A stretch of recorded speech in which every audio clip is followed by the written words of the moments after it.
রাজ্যের সমস্ত ভবিষ্যতের ইঞ্জিনিয়ারিং স্টুডেন্টরা যে সমস্ত স্টুডেন্টদের একটা স্বপ্ন ছিল ডিপ্লোমা ইঞ্জিনিয়ারিং অর্থাৎ পলিটেকনিক কোর্স নিয়ে পড়াশুনো করবে, তাদের সকলের জন্য একটি গুরুত্বপূর্ণ আপডেট আছে।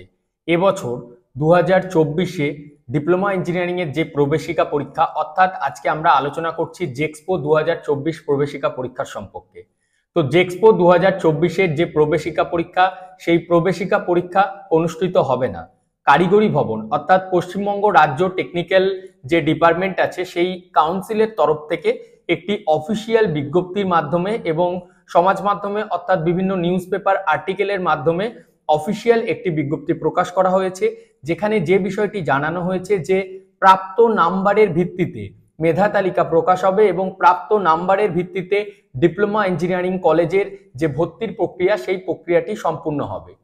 স্টুডেন্ট থেকে অভিভাবক পশ্চিমবঙ্গের প্রত্যেকটি স্টুডেন্ট যাদের একটা স্বপ্ন ছিল যে তারা জেক্সপো পরীক্ষায় একটা ভালো মতো প্রস্তুতি নিয়ে তারা র্যাঙ্ক করবে, সেই র্যাঙ্কের ভিত্তিতে কাউন্সিলিং হবে এবং তারপর তাদের পছন্দ মতো ডিপার্টমেন্টে এবং পছন্দ মতো কলেজে তারা ডিপ্লোমা ইঞ্জিনিয়ারিং বা 3 বছরের যে ডিপ্লোমা ইঞ্জিনিয়ারিং কোর্স বা যেটাকে আমরা পলিটেকনিক বলে জেনে আসি সেই পলিটেকনিক কোর্স সম্পূর্ণ করবে।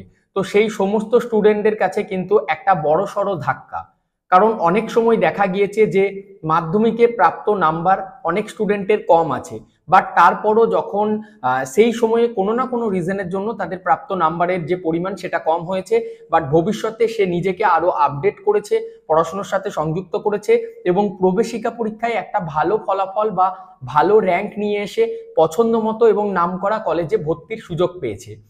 হতে পারে সেই সমস্ত স্টুডেন্টরা এবছরের এই সিদ্ধান্তে তারা বঞ্চিত হতে পারে। কারিগরি ভবন অর্থাৎ আমাদের যে ওয়েস্ট বেঙ্গল টেকনিক্যাল এডুকেশন আছে ওনাদের তরফ থেকে যে সার্কুলার বা নোটিশটি নিউজ পেপারে আর্টিকেলে অফিসিয়াল বিজ্ঞপ্তির মাধ্যমে প্রকাশ করা হয়েছে, সেখানে জানানো হয়েছে মাধ্যমিকে প্রাপ্ত নাম্বারের ভিত্তিতে কলেজের যে ভর্তির প্রক্রিয়া সেটা সম্পূর্ণ হবে। আমি 3 বছরের ডিপ্লোমা ইঞ্জিনিয়ারিং কোর্স অর্থাৎ জেক্সপো 2024 সম্পর্কিত এই আপডেটটি আপনাদের কাছে তুলে ধরলাম। যে সমস্ত স্টুডেন্ট তোমরা এই ভিডিওটি দেখছো, ভিডিওটি দেখার সাথে সাথে তোমাদের মাধ্যমিকে কত নাম্বার আছে এবং সেই নাম্বারের ভিত্তিতে তোমরা কোন সরকারি কলেজে সুযোগ পেতে পারো বা কত তোমাদের মেধা তালিকায় কত নাম্বারে র্যাঙ্ক আসতে পারে বা নাম আসতে পারে, সে বিষয়ে যদি একটা প্রেডিকশনের অংশগ্রহণ করতে চাইছো, সেক্ষেত্রে এই ভিডিওর ডেসক্রিপশনে একটি গুগল ফর্ম পাবে, যে গুগল ফর্মটি তোমাদেরকে ফিল আপ করতে হবে। নিজেদের নাম, মোবাইল নাম্বার, ডিটেলস সমস্ত কিছু দেওয়ার পর মাধ্যমিকে কত নাম্বার পেয়েছো সেই বিষয়টিও তোমাদেরকে জানাতে হবে। তারপর আমাদের তরফ থেকে কাউন্সিলিং এর আগে তোমাদের সাথে যোগাযোগ করা হবে এবং একটা মেধা তালিকা প্রকাশ করা হবে, যেখানে তোমাদের প্রদান করা ডিটেলস এর উপর ভিত্তি করে কত নাম্বারে কত র্যাঙ্ক আসতে পারে সেই বিষয়টি তোমাদের সামনে তুলে ধরা হবে। যে সমস্ত অভিভাবক আপনারাও একটু চিন্তার মধ্যে আছেন, আপনারা নিশ্চিন্তে থাকতে পারেন। আপনাদের সম্পর্কিত এই জেক্সপো ভোকলেট সংক্রান্ত যে কোনো ইনফরমেশন আসুক, অফিসিয়াল তথ্য আপনাদের সামনে সহজভাবে আমি আমার ভিডিওর মাধ্যমে তুলে ধরবো। সেই তথ্যগুলি সঠিক সময়ে জানার জন্য আপনাদের যে কাজটি করতে হবে, রেড কালারের সাবস্ক্রাইব বাটনটি টাচ করে চ্যানেলটিকে সাবস্ক্রাইব করতে হবে এবং বেল আইকনটিকে অল করতে ভুলো না।